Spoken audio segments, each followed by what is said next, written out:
Welcome back. Tonight, the first in a series we'll be producing on 24 Hours over the next couple of weeks, focusing on Manitoba's elderly people. Many of them, by the age of 65, find themselves in a state of poverty that will last to the end of their lives. Joys and triumphs are behind them. Sorrow, defeat, and loneliness lie ahead.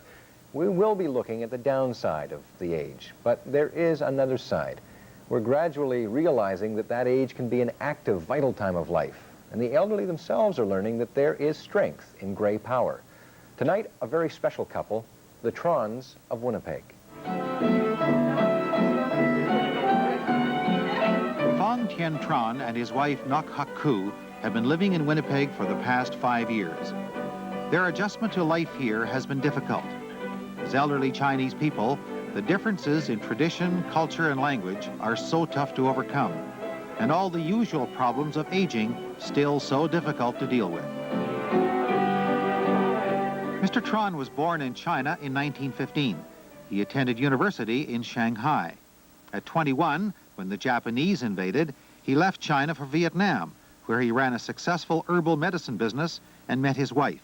He, a volunteer phys ed instructor, she, a basketball player. They married and had 8 children. Communist forces threatened to send Mr. Tron to a hard labor camp, and his family lost everything. In 1979, they were forced to leave Vietnam. And with 130 other people in a small boat, they made their way to freedom.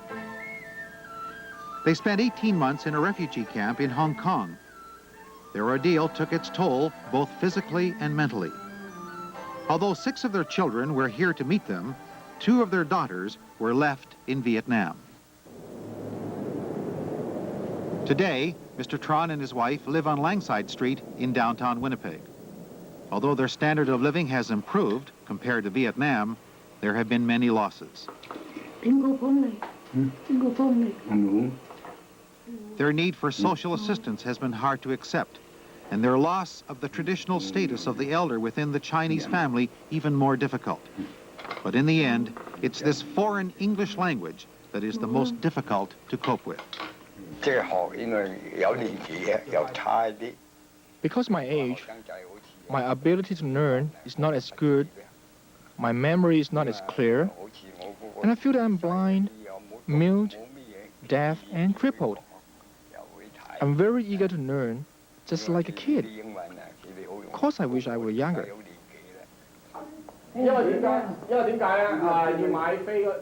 Every Wednesday, this group of elderly Asian refugees gather to socialize. They share experiences, ask advice, and compete with one another. In one corner, a small group practices Tai Chi, the ancient Chinese exercise technique.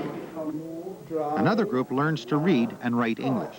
You are driving a car. Okay.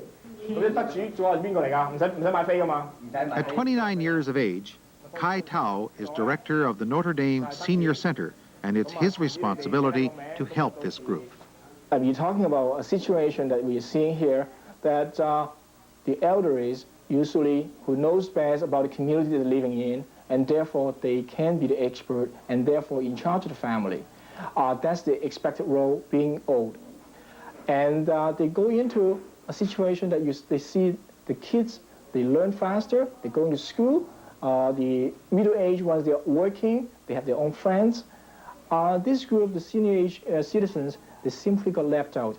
They could not interact, they're not a full participant of the community. And I saw them, the way I saw them is, they're almost like in a jail. What we're talking about here is culture shock. Yes, very much so.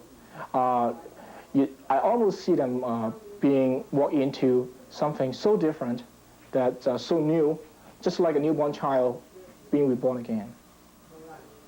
Everything has to be started from scratch. Everything has to be relearned, and unlearned perhaps to some extent. When you were younger, Mr. Tron, what were your hopes and dreams for your retirement? I never thought I would live that long, and I never dreamed I would be in Canada today. It's just like a dream. I never thought of that. I don't believe I would still be alive today if I were in Vietnam. The quality of life is so poor there. I always tell my children and my grandchildren that this is now your country, and Canada will do a better job for you than your grandparents will.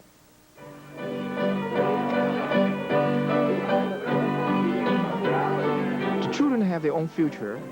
I realize there is an emotional tie between us, but I have to be realistic and recognize that they have their own future. For 24 Hours, I'm John Harvard. And we'll have another in our series on the elderly next week on 24 Hours.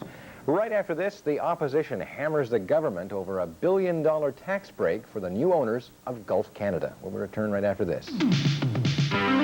Ordinary Canadians would like to know when this rip-off will come to an end.